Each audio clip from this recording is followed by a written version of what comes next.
8:43 de la mañana y empezamos con temas de salud y una gran invitada que nos va a estar hablando acerca de mitos y de realidades acerca de la nutrición.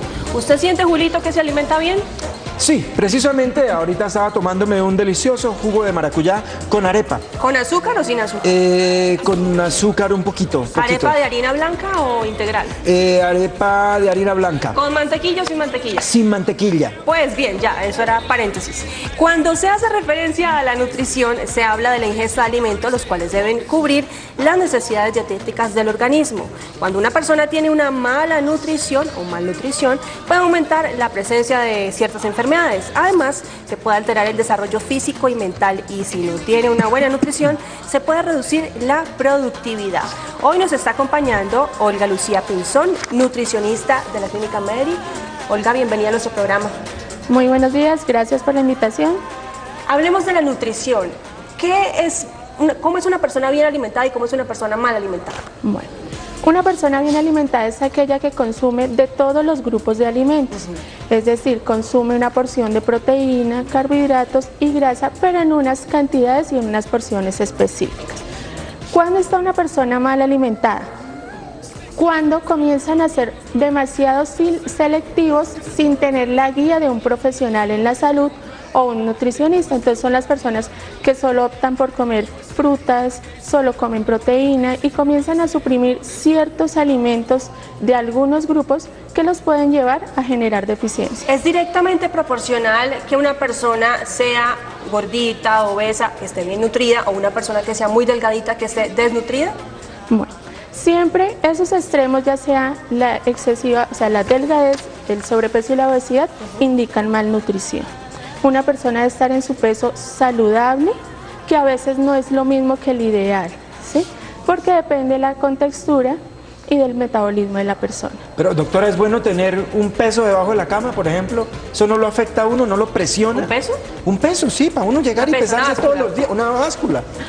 Perdón, una báscula, doctora. ¿Es bueno? Bueno, ¿qué se sugiere? Que uno sí tenga una rutina en cuanto a tomarse el peso. Se sugiere que se establezca un día en la semana, ojalá en ayunas y con la menor ropa posible cuando uno está en su casa, para llevar un control de peso y evitar que a veces esos excesos que no nos medimos nos lleven a ganar esos kilos de más. No se puede llegar a una obsesión, estarse pesando constantemente. Mira, yo hace mucho tiempo me pesaba una vez a la semana, una vez al mes, pero eso de pronto lo vuelve a uno como loquito. Me subí un kilo, me bajé un kilo. Y mire que estaba viendo en estos días también un experimento que hizo una muchacha que pesaba, pongámosle, 60 kilos. Se veía delgada, cuerpo promedio, normalito, sin hacer mucho ejercicio. Empezó a hacer ejercicio, empezó a alimentarse de mejor manera, bajó de peso a los 55 kilos, de 60 pasó a 55, pero se veía sin un cuerpo muy definido. Después llegó a pesar 62 kilos, más de lo que pesaba inicialmente, pero era de masa muscular. Entonces ahí es cuando uno dice, ¿qué tan importante es la báscula o qué tan importante es cómo yo me veo frente al espejo? Bueno, la báscula es importante para el control del peso, pero no se puede convertir en una obsesión. Por ejemplo, a veces tenemos pacientes que comienzan un plan de alimentación equilibrado y comienzan a hacer una pérdida de peso, pero no tan rápido como ellos esperan. Entonces, como comienzan a pesarse todos los días, cada semana, no se motivan al ver que la pérdida no es la esperada. Sí.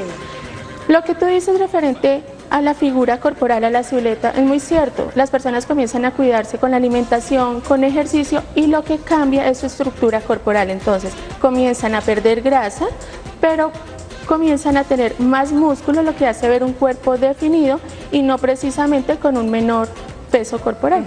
Muy bien. El agua. Entonces, sí es bueno levantarse y lo primero que hay que hacer es tomarse un vasito de agua, lo mismo al levantarse como al acostarse. Sí. Entonces, lo ideal es que mínimo consumamos 2 litros de agua en el día y que lo hagamos durante el transcurrir del día, desde que nos levantamos hasta que nos acostamos. ¿Por qué? Porque el agua tiene unos beneficios a nivel metabólico y al tomarlo inicialmente en la mañana nos ayuda a activar el metabolismo. Tenemos aquí entonces algunos mitos para debatir contigo. Claro. Nos diga si es verdadero o falso. Primero, ¿El pan engorda? El pan verdadero. ¿No? ¿Verdadero? ¿Qué dice la doctora? No. ¿Falso? Falso. Lo que pasa es que hay que saber qué cantidad de pan voy a consumir. Entonces, por ejemplo, si yo tengo una tajada de pan de aproximadamente 30 gramos para consumir al desayuno, que sería una rebanada, perfecto, pero si yo ya voy a comerme 3, 4, 5 rebanadas, claro que voy a comer un exceso de calorías y de carbohidratos que me puede contribuir si no tengo una dieta equilibrada. Pero es que una tajada de pan es muy A ver, poquito. pero, o sea, entonces sí me puedo comer un pedacito de pan por la noche antes de acostarme. Sí, siempre y cuando tengas una dieta equilibrada durante el día. Porque, por ejemplo, si comimos en desorden bastantes carbohidratos en el día y por la noche queremos sellar con ese pancito, ya ese pancito es de más. Pero sí, está dentro de las cantidades de calorías y carbohidratos recomendadas para el organismo, esa tajada de pan puede ser ¿Qué tan permitida. cierto es que engorda menos un pan integral que un pan blanco? Bueno, depende de la cantidad de grasas y azúcares que se le agregue al pan. Entonces, hay panes integrales que no tienen azúcar, que no tienen caramelo, que tienen adición de fibra, frente a un pan blanco que puede tener azúcar, miel, uvas pasas. Entonces, la composición nutricional cambia. Pero hay que tener mucho cuidado porque no todo pan integral a veces tiene menos calorías, porque hay algunas preparaciones que incluyen, por ejemplo, caramelo, azúcar morena, entonces uno ve el pan de un color café muy atractivo, pero no siempre tiene Y menos es aprender a calorías. leer también como la tabla nutricional. No sé si le ha pasado, doctora, que uno va a comprar cualquier clase de pan o cualquier tortilla y dice que es integral. Y uno mira ingredientes y lo primero no es harina integral, sino harina de trigo fortificada y por allá está la harina integral. Entonces realmente no son tan integrales esos productos. Y así pasa con muchos productos light, ¿sí? Porque el nombre light indica que tiene un aporte nutricional menor al producto de referencia, más no significa que sea un producto bajo en calorías y saludable. Entonces, por eso es muy importante que todos leamos la etiqueta. Si, por ejemplo, queremos un pan completamente dietético sin azúcar, tenemos que ver en la etiqueta que no esté el azúcar, porque puede decir pan light y cuando miro la etiqueta efectivamente tiene una cantidad de azúcar en los ¿Y esos ingredientes. productos light ayudan a adelgazar? Bueno, muchas personas lo asocian a que si estoy comiendo productos light voy a bajar de peso. Y no, porque los productos light también tienen calorías que si no se controlan adecuadamente voy a ganar peso.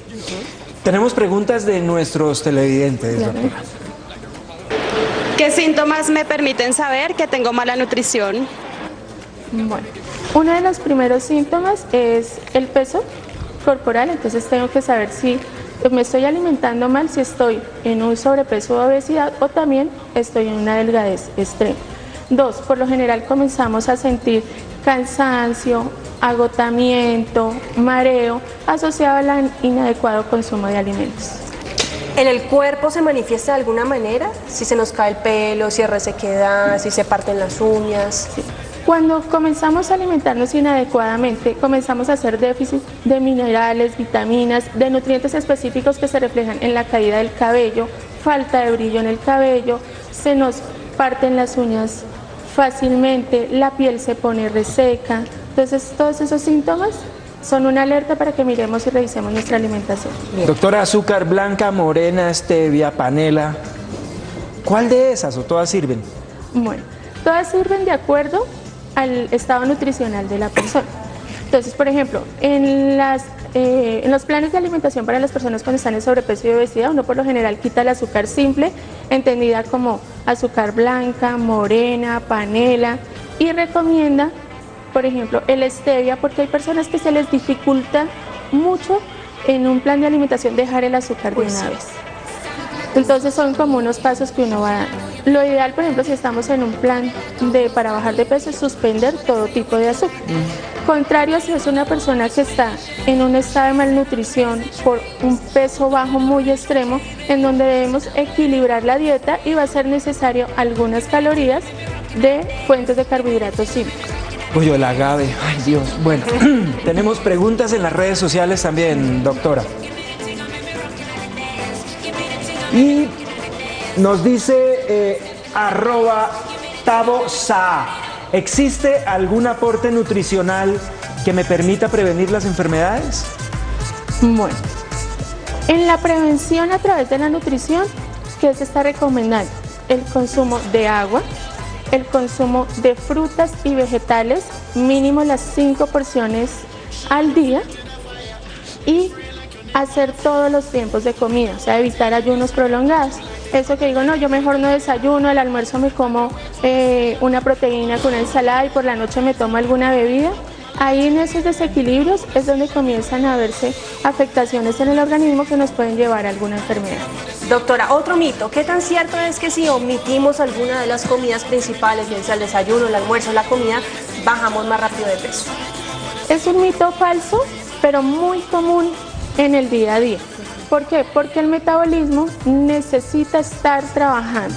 Entonces, cuando yo hago un ayuno prolongado, o sea, omito un tiempo de comida, lo que hace el organismo es volver el metabolismo más lento, hacer una reserva y prepararse para el tiempo de comida que hago como mecanismo de defensa, porque dice, no, más adelante no va a comer, entonces tengo que tener una reserva. Entonces dicen, no, pero si yo acumula, entonces dicen, pero si yo no desayuno, casi no como, únicamente como el almuerzo y no bajo de peso. Y muchas veces le dicen, sí, sobre todo no vas a comer y vas a estar en ese peso. Sí, es verdad, porque su metabolismo ya se vuelve tan lento que almacena lo poco que come y no bajan de peso. En los casos donde se reemplaza una comida por un batido, por una bebida, por una malteada, ¿pasa lo mismo? Sí. Con los batidos y las malteadas hay que ser muy cuidadosos.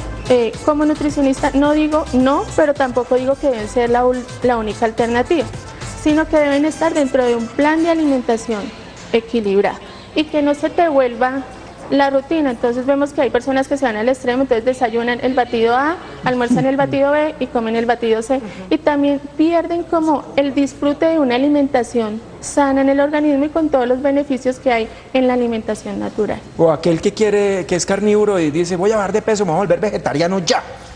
¿Uno podría hacer eso así de tajo, doctora? Bueno, el ser vegetariano tiene que tener detrás del plan de alimentación como una filosofía que te dé la fuerza para lograr ser vegetariano en el tiempo.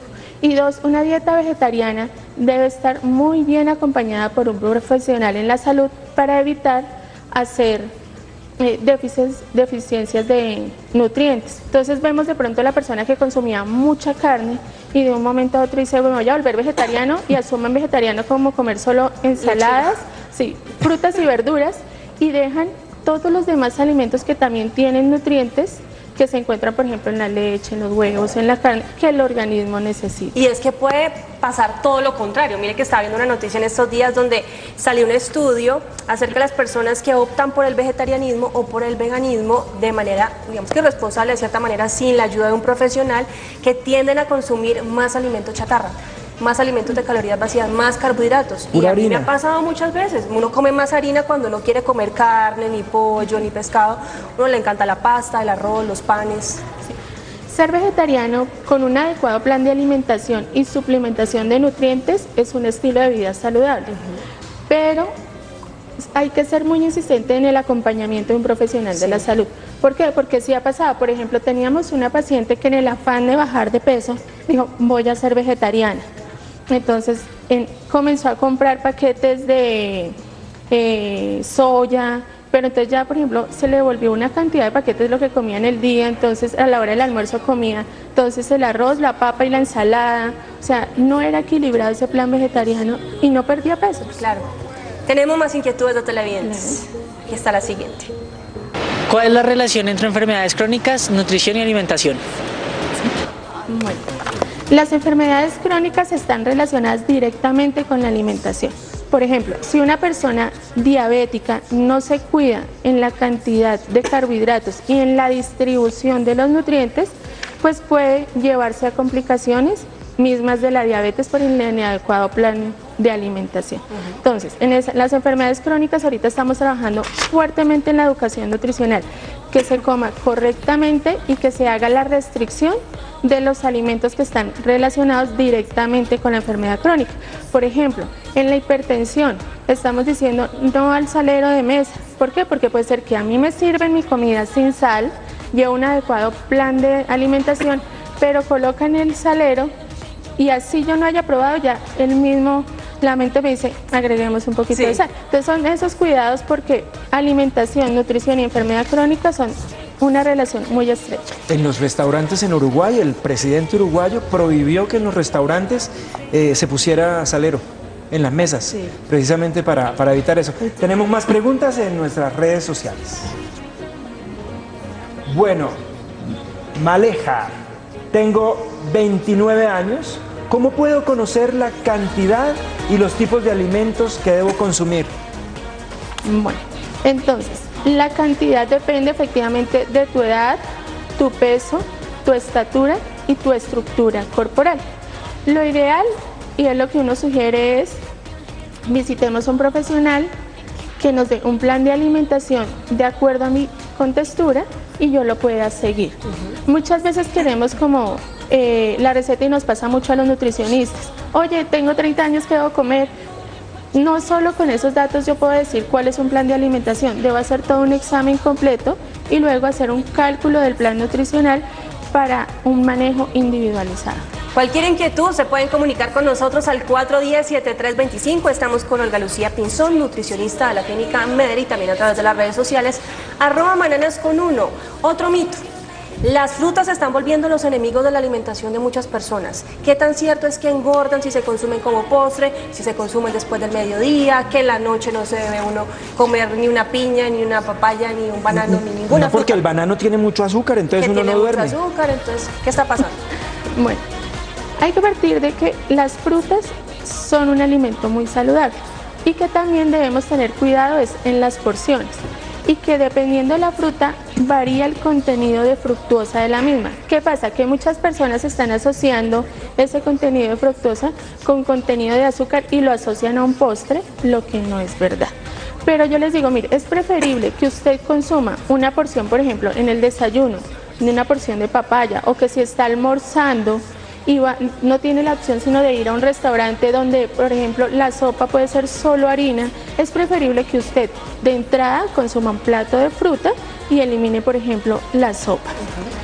O la otra opción, si como postre, entonces dicen, no, es que la fruta no debe ir como postre, pero yo prefiero una porción de fruta de pronto a un brownie con helado. O sea, si vamos a mirar el aporte nutricional, es donde está el balance que debemos hacer. Hay que decir sí a la fruta, y más en las campañas que estamos en la alimentación saludable. Tenemos más preguntas en las redes sociales. A ver. Ahí está, mira, Viviana, @majekbibi. Me canso mucho cuando hago ejercicio y me da hambre. ¿Qué puedo hacer para que esto no me ocurra? ¿Qué puedo comer antes? Bueno, cuando nos cansamos, o sea, mucho al hacer ejercicios porque no tenemos una reserva adecuada de carbohidratos. ¿Qué le recomendaría yo? Nosotros estamos trabajando antes de iniciar el ejercicio, por ejemplo, un yogur con una porción de fruta. Una hora antes, porque muchas veces vamos comiendo, llegamos al gimnasio e iniciamos la rutina. Entonces debe ser una hora antes, de manera que se comience todo el proceso de digestión y absorción de nutrientes para prepararnos para la actividad física. Un bocadillo, una chocolatina antes. Bueno, sí lo puedes hacer, pero depende en el plan de alimentación que estés. Si tú eres una persona saludable y vas a hacer ejercicio porque es tu rutina diaria, lo puedes hacer. Pero si estás en un sobrepeso o una obesidad donde te estamos controlando todos los azúcares simples, te diríamos no. Pero en el caso cuando la persona se debilita, se le baja el azúcar, se le pone todo el mundo nublado, cuando está haciendo ejercicio, ¿recomiendan eso? Como un bocadillito. Un bocadillo en una porción pequeña o en una chocolatina que sea aproximadamente la mitad del dedo.